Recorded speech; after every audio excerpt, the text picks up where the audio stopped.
America और Iran की जंग अब सिर्फ दो देशों की लड़ाई भर नहीं रह गई। मिसाइलें ईरान से चल रही हैं, लेकिन निशाने पर क्यों हैं जॉर्डन और कुवैत?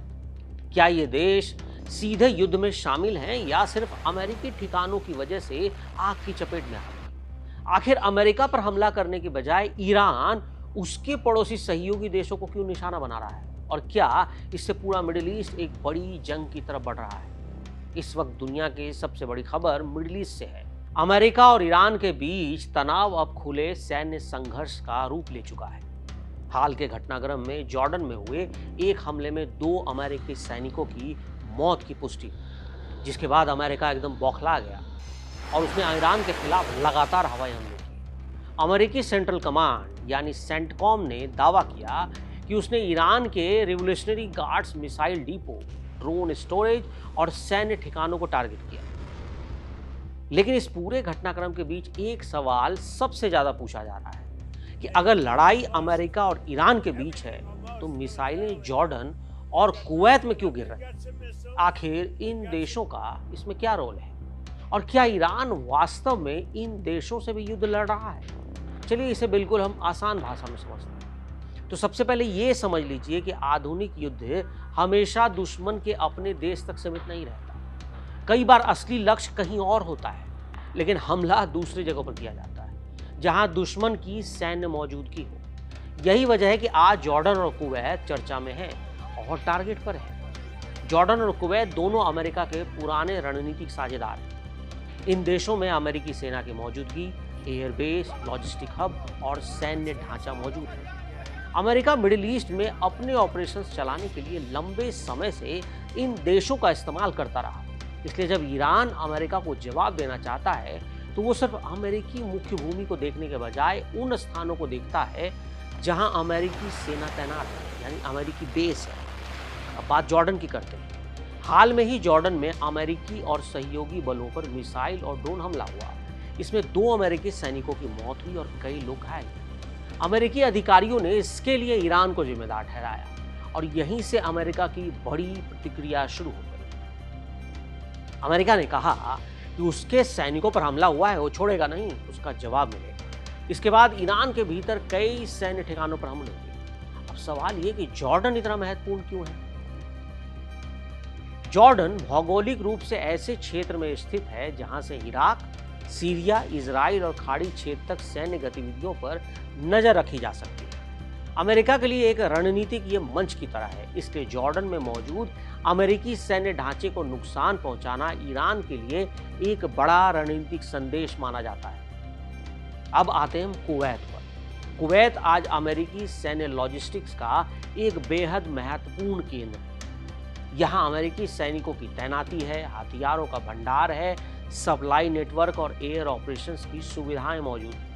यदि कोई शक्ति अमेरिका के क्षेत्रीय सैन्य ऑपरेशंस को कमजोर करना चाहती है तो कुवैत में मौजूद इन सुविधाओं को निशाना बनाना एक स्वाभाविक रणनीतिक विकल्प माना जाता है। और यही वजह है कि हालिया संघर्ष में कुवैत का नाम बार बार सामने आ रहा है। लेकिन यहाँ एक महत्वपूर्ण फैक्ट चेक भी जरूरी है। सोशल मीडिया और कई वायरल पोस्ट में यह दावा किया जा रहा है कि ईरान सीधे कुवैत के खिलाफ युद्ध छेड़ चुका है।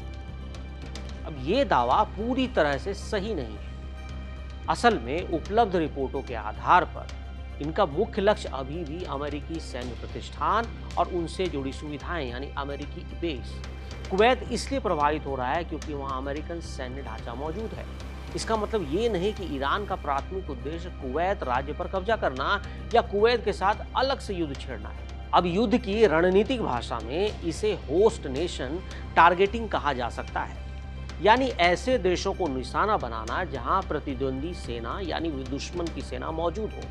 अब एक और बड़ा सवाल, क्या ईरान जॉर्डन और कुवैत को ये सजा दे रहा है? तो कुछ हद तक जवाब हाँ है, क्योंकि ईरान लंबे समय से ये आरोप लगाता रहा कि मिडिल ईस्ट के अन्य देश अमेरिकी सैन्य अभियानों को सुविधाएं उपलब्ध कराते हैं। ऐसे में जब अमेरिका ईरान के खिलाफ हमला करता है तो तेहरान की नज़र में वो देश भी संघर्ष का हिस्सा बन जाते हैं जो अमेरिकी सैन्य मशीनरी को समर्थन दे रहे हैं। यही कारण है कि ईरान की रणनीति केवल अमेरिका बनाम ईरान तक सीमित नहीं है, बल्कि वो पूरे क्षेत्र में अमेरिकी प्रभाव वाले नेटवर्क पर दबाव बनाने की कोशिश कर रहा है। और अब बात करते हैं उस दावे की जिसमें कहा जा रहा है कि अमेरिका लगातार कई रातों से ईरान पर बमबारी कर रहा है। इस दावे में फैक्ट तो है। अमेरिकी सेंट्रल कमांड ने हाल के दिनों में लगातार अभियानों की जानकारी दी 8 से 9 दिन तक, और कहा कि उसका जो मुख्य टारगेट है ईरान की सैन्य क्षमता को नुकसान पहुंचाना, विशेष रूप से वो साधन जो स्ट्रेट ऑफ हॉर्मुज और क्षेत्रीय सुरक्षा को प्रभावित कर सकते हैं। स्ट्रेट ऑफ हॉर्मुज का नाम यहाँ बार बार इसलिए आ रहा है क्योंकि ये दुनिया के सबसे प्रमुख और महत्वपूर्ण तेल मार्गों में से एक है। दुनिया के तेल व्यापार का बड़ा हिस्सा इसी समुद्री रास्ते से गुजरता है। अगर यहाँ संकट है तो अमेरिका और ईरान नहीं, पूरी दुनिया अब इसके लिए प्रभावित हो रही है। इसलिए अमेरिका का कहना है कि उसकी कार्रवाई क्षेत्र में समुद्री यातायात और ऊर्जा आपूर्ति को सुरक्षित रखने के लिए भी है। कई पोस्ट में यह कहा गया कि जॉर्डन और कुवैत पर हमले इसलिए हो रहे हैं क्योंकि वे खुद युद्ध में उतर गए।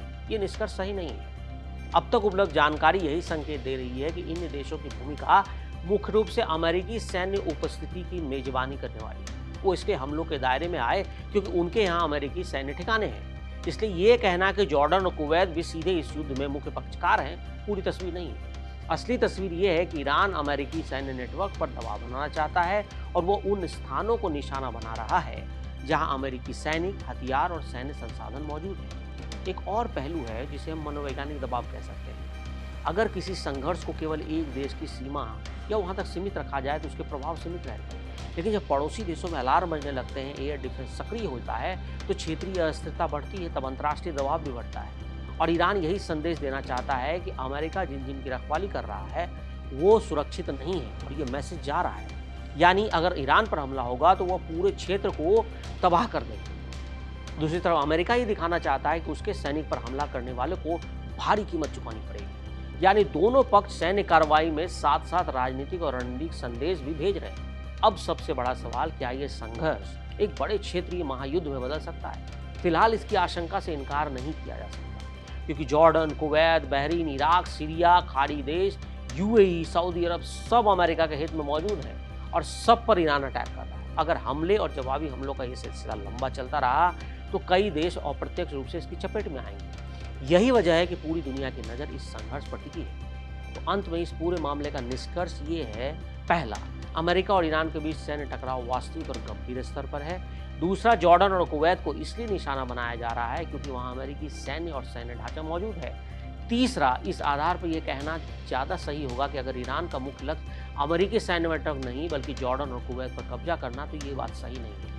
चौथा, क्षेत्रीय देशों को निशाना बनाकर ईरान युद्ध का दायरा बढ़ाने और अमेरिका पर दबाव बनाने की कोशिश कर रहा है। और पांचवा, अगर ये संघर्ष नहीं रुका तो इसका असर सिर्फ मिडिल ईस्ट तक नहीं बल्कि पूरी दुनिया पर पड़ने वाला है। फिलहाल सबसे बड़ा सवाल यही कि आने वाले दिनों में कूटनीति बंदूकों पर भारी पड़ेगी या फिर संघर्ष क्षेत्र एक बड़े युद्ध की तरफ पूरी दुनिया को धकेल देगा।